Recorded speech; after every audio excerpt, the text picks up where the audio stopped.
Et bonjour YouTube, aujourd'hui petite vidéo tuto Fury pour la quête du Dofus turquoise. Je suis pas un grand fan des combats tactiques, je suis vraiment mauvais, en vrai je peux le dire, je suis complètement mauvais. Mais en regardant quelques tutos, des vidéos, des explications, j'ai pu faire un petit shaker, façon de faire complètement auto-win. Ça veut pas être 100%, il y a quand même une petite résultante de hasard, mais avec cette façon de faire, vraiment la Fury, c'est les doigts dans le nez, c'est aussi simple qu'un petit donjon, un petit bouffeton royal. Je vais pas tarder, je vais vous montrer tout de suite le combat. Ça va être en first try. Je vous lance le combat. Direction la Fury. On lance ce combat. Ce qu'il faut rappeler, il y a quand même plusieurs choses à rappeler quand même pour la Fury, c'est qu'il y a 5 invocations. Une invocation type dégâts, une invocation côté retraite PM, une invocation côté tank, une invocation côté explosion et la dernière qui n'est pas la moins importante, une invocation côté don de PA. Ce que vous devez faire le premier tour, et là à chaque fois vous devez faire ça sur tous vos rails si jamais vous faites un fail, vous mettez la Cyanog devant le premier monstre. La Cyanog va se chercher en dégâts. En plus de ça, vous faites les premiers dégâts et au deuxième tour, vous mettez le don de PA derrière. Ça peut être n'importe où, mais j'ai pris l'habitude de le mettre derrière le premier invocation. Vous voyez, deuxième tour, la Cyanog prend 8 de dégâts. Donc maintenant, étape. Troisième invocation que vous allez faire, c'est celui qui fait un kick de PM. Avec ce kick de PM, vous allez le mettre dans la lignée entre les deux invocations. Si jamais il invoque ici, le Tofeu, vous l'aurez mis là. Mais là, j'ai eu de la chance, il l'a mis dans le coin, donc on va le faire. Il l'a mis dans le coin, j'invoque mon Goemus, il va kick des PM aux deux. Celui-là, c'est pas grave parce qu'il va mourir.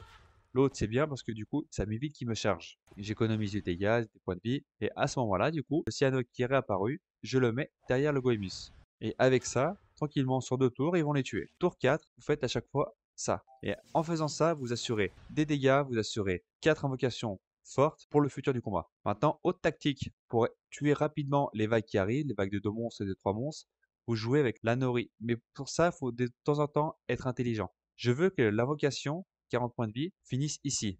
Donc je vais mettre la Nori ici, je vais mettre une source de puissance, comme ça la Nori va faire 32 dégâts. En faisant 32 dégâts, elle tue forcément la ventrue. En faisant ça, il ne restera que 10 points de vie à dévorante. Mais heureusement, j'ai une Cyanok déjà boostée, elle fait 10 de dégâts. Donc à partir de là, ça roule. Tour 6, je n'ai rien à faire. J'ai mon PA qui peut être mis. Hop, je rajoute le PA. Plus d'action disponible, je passe mon tour. Et en fait, à chaque fois, les tours 7, 9, 11, 13, 15 jusqu'à la fin du combat, vous faites cette manip à chaque fois. Le sanglier est apparu. Encore une fois, pas de cyanide dans sa ligne, donc je refais la même chose. Je remets la Norée ici pour qu'elle attire ma dévorante. Je la rebooste en puissance, avec le sort source de puissance, et je repasse mon tour. Là, rien de spécial, l'aventure forcément elle meurt quoi qu'il arrive. Là, je suis tranquille. Ce que je fais, je rajoute un Cyanog. J'ai un Cyanog disponible, j'ai rien d'autre à faire, je le rajoute. Comme ça, plus vite il est posé, plus vite il peut charger en dégâts, plus vite il fait moins 10 de dégâts. Comme pour cette façon de faire, forcément, il tue. Là, un petit peu tricky, j'ai le ventrue qui est ici, forcément peut être tué en 2 tours. Ce que je vais faire, je veux la dévorante soit tuée par mes invocations. Donc, je vois qu'elle a 3 PM, je vais la mettre ici, je vais la charger en puissance, je la booste et je passe mon tour. Lui, il va mourir tout seul. Le ventru, forcément, il serait mort tout seul. La dévorante, par contre, non. Pareil, il lui reste 10 points de vie. Je suis tranquille. J'ai des actions disponibles. Je remets mon PA par terre. C'est important. Cyanog, booster, c'est important. Les PA, c'est important. Si vraiment vous avez, c'est disponible, vous mettez un petit Goemus qui va charger un petit peu, qui va charger un petit peu de kick DPM. Là, c'est parfait. J'ai un bon placement. Cyanog et Goemus dans la lignée du piquante. Le piquante, invocation vraiment, vraiment difficile. C'est là, faut la focus à tout prix. Donc, comme à chaque fois, comme tous les 2 tours, vous remettez la Nori surchargée, vous faites en sorte qu'elle explose le plus de monstres possible et vous faites un maximum de dégâts à la piquante. L'aventure n'est pas un souci, par contre la piquante oui. Donc là, il lui reste 38 points de vie, vous lui faites l'affaiblir qui lui fait moins 32 dégâts, et vous êtes tranquille. Vous replacez la Cyanog pour qu'elle soit chargée à 10 dégâts le plus vite possible, et le tour est joué. Tour 13, ça pourrait pareil, là on retrouve des monstres plus ou moins faciles, je peux les laisser tranquilles là. Hop, fin de tour, rien de plus à faire. Les 2 monstres vont mourir automatiquement. J'ai TPA disponible, je vais rajouter mon PA par terre. Hop, le PA a été rajouté, je vais mettre un PM là-bas, et voilà. Vous faites ça jusqu'à la fin du combat. Vous faites attention aux monstres, les placements des monstres. Vous faites en sorte qu'à chaque fois, un Cyanog peut taper la dévorante, histoire d'être sûr qu'elle soit morte. Et Voilà jouer tranquillement. La Nori boostée au PA. J'ai des PA disponibles, donc parfait. J'avais un trou à compléter. Je mets la Cyanogue comme ça. Elle sera vite à moins 10 de dégâts. Et plus vite les monstres font moins 10 de dégâts, plus vite la dévorante meurt. Et ça fait un monstre de moins focus. Comme là maintenant, je lui fais moins 10. Je sais qu'au prochain tour il meurt tout seul. Je suis tranquille. La Vérac, j'en ai pas parlé tout de suite, mais on la garde pour plus tard. Il y a une autre invocation très pénible qui va apparaître bientôt. Il faut la garder pour celle-là. Là, tour 17, c'est un tour très facile, donc pareil, comme d'habitude.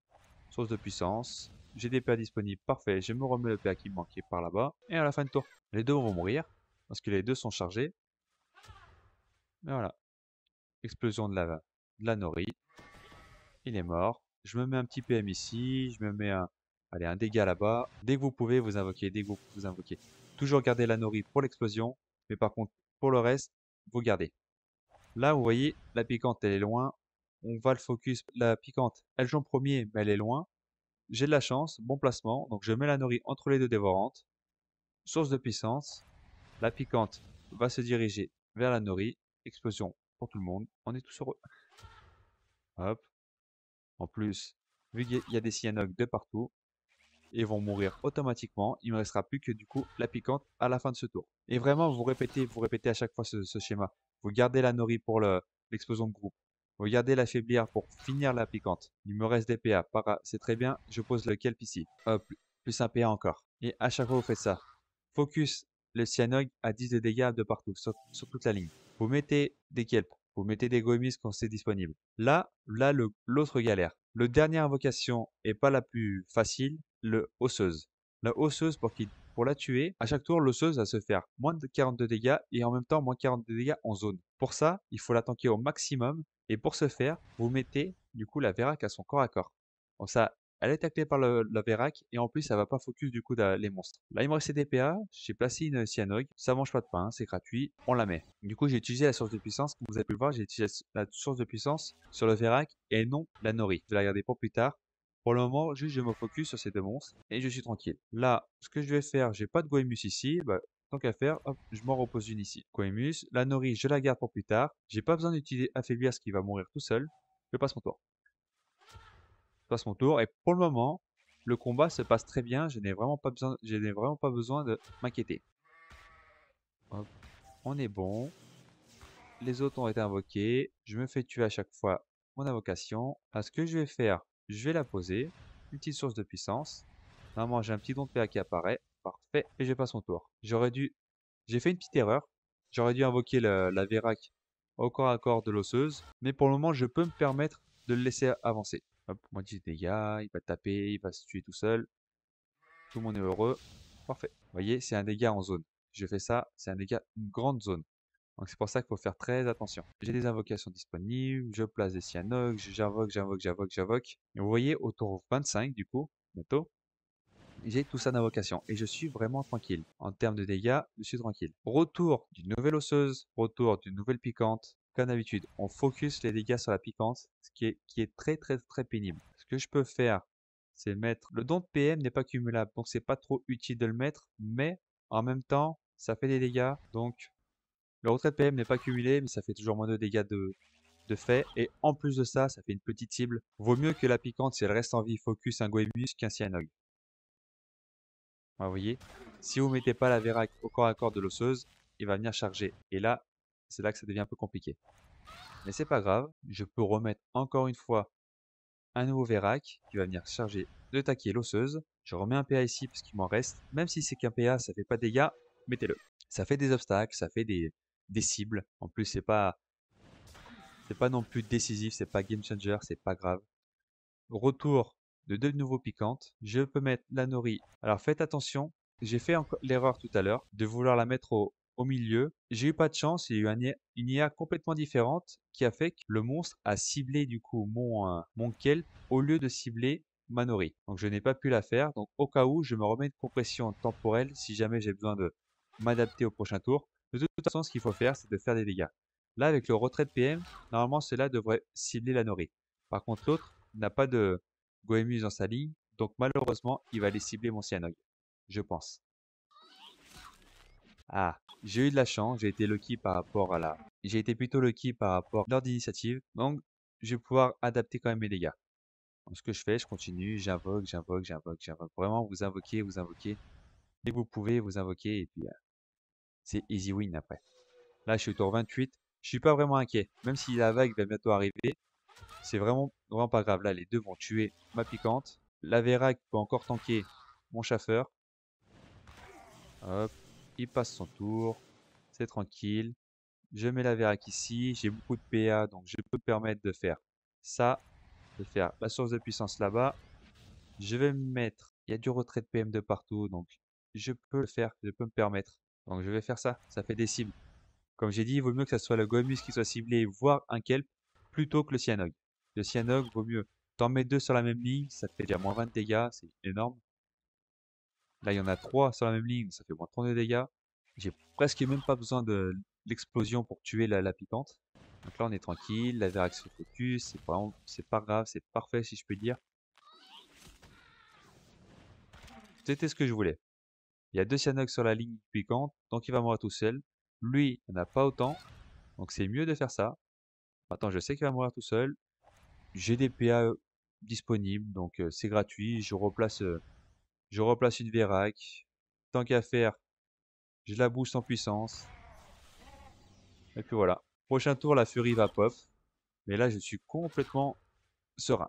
Je pourrais même presque passe tour jusqu'à ce que ce soit 35 tours et le combat est terminé. Donc là, dès que vous pouvez, vous invoquez, vous invoquez, vous invoquez. Et puis on est tranquille. Hop, on invoque comme ça.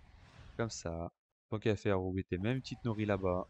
On peut pas faire plus safe que ce combat maintenant. Avec autant d'invocations, vous pouvez pas perdre. La Furie, elle peut tuer que 2 invocations maximum par tour. Pour que vous perdiez le combat, il faut que les 5 globes meurent. Le temps qu'elle arrive ici, il y a au moins 50 tours qui peuvent se passer.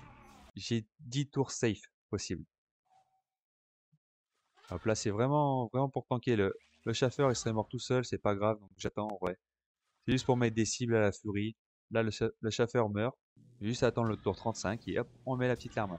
Donc je vais mettre juste en accéléré, on se retrouve à la fin de la vidéo. À tout à l'heure.